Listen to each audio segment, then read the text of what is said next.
सुगंधा और उसकी सास कांता के बीच एक अजीब सी जंग रहती थी।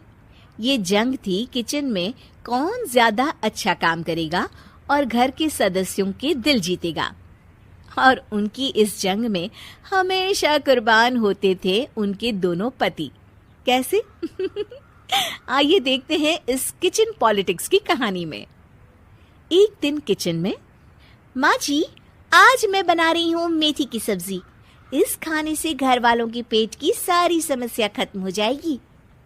और मैं बना रही हूँ तड़के वाली छाछ, जिसे पीते ही गैस की समस्या कभी नहीं होगी। दोनों अपने अपने खाने को लेकर टेबल पर पहुंच जाती हैं। तभी सुगंधा के ससुर उसकी बनाई सब्जी की तारीफ कर देते हैं। अरे वाह, मेथी की सब्जी भी बनी है, बड़ी ही स्वादिष्ट है। वाह बहू वाह। अरे बहू, लेकिन इसमें इतनी सारी मेथी बर्बाद करने की क्या जरूरत थी? देखिए माँ जी, ये तो वो मेथी है जो आप रात में भिगोकर सुबह उसका पानी पीती हैं, और जो मेथी फेंक देती हैं उसी से मैंने ये सब्जी बनाई है। अरे वाह बहू, तुमने तो बड़ा ही समझदारी का काम किया। बस अब क्या था, कांता जी का तो मानो ये सुनकर खून ही सूख गया। वो फैसला कर लेती है कि किसी भी तरह वो अपने खाने की तारीफ लेकर ही रहेगी और सुगंधा को किचन में उसकी कमियां गिनाएगी। कांता फ्रिज खोलकर देख रही होती है और फिर सुगंधा से कहती है, अरे बहू, ये क्या, पूरा फ्रिज गंदा पड़ा है।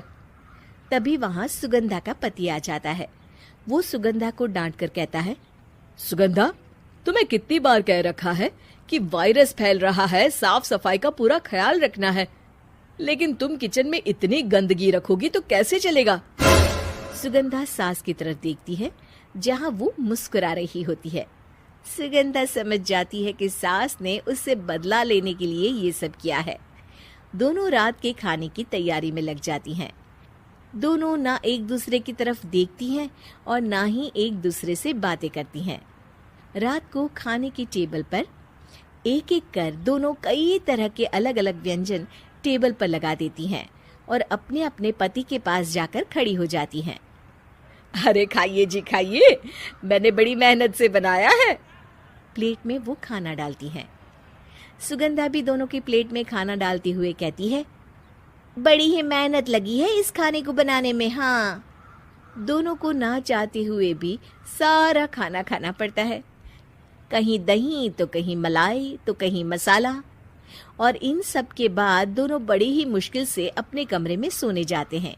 लेकिन अगली सुबह सुगंधा का पति चिल्ला रहा होता है, हाय रे, हाय मेरा तो पेट खराब हो गया, हाय माँ बहुत दर्द हो रहा है। तो वहीं कांता के कमरे से भी कुछ ऐसी ही आवाज आने लगती है।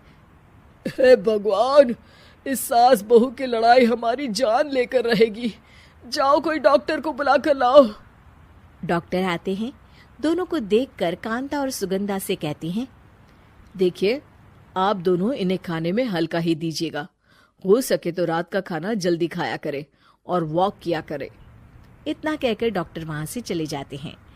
जिसके बाद एक बार फिर से दोनों बहुएं किचन में जाती हैं और खाना बनाने में लग जाती हैं।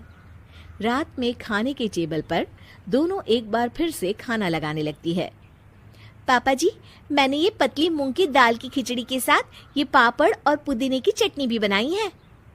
अरे बहू, अभी अभी बेचारे पेट की बीमारी से गुजरे हैं, इतना भारी खाना तो डॉक्टर ने भी मना किया है ना। देखिए, मैंने आप दोनों के लिए सूप बनाया है। और दोनों उन लोगों की प्लेट में खाना डालने लगती हैं। तभी दोनों एक साथ बोल पड़ते हैं, बस करो, हमें माफ करो, हमें नहीं खाना इस घर में ना खिचड़ी और ना ही सूप। हम इंसान हैं, एक वक्त में एक ही खाना खा सकते हैं। बस करो, हमें माफ करो, हमें नहीं खाना इस घर में ना खिचड़ी और ना ही सूप। हम इंसान हैं, एक वक्त में एक ही खाना खा सकते हैं। इतना कहकर वो दोनों वहां से चले जाते हैं। कहानी का अंत। आप लोग उम्मीद कर रहे होंगे कि अंत में सब ठीक हो जाएगा। नहीं जनाब, अगर सास बहू के बीच सब ठीक हो जाए तो आप ये सीरीज देखे ही क्यों? तो मजा लीजिए इस चैनल में सास बहू से जुड़ी कहानियों का, क्योंकि ये ऐसा रिश्ता है जिसकी मिठास उसकी खटास में हमेशा ज्यादा ही रहती है।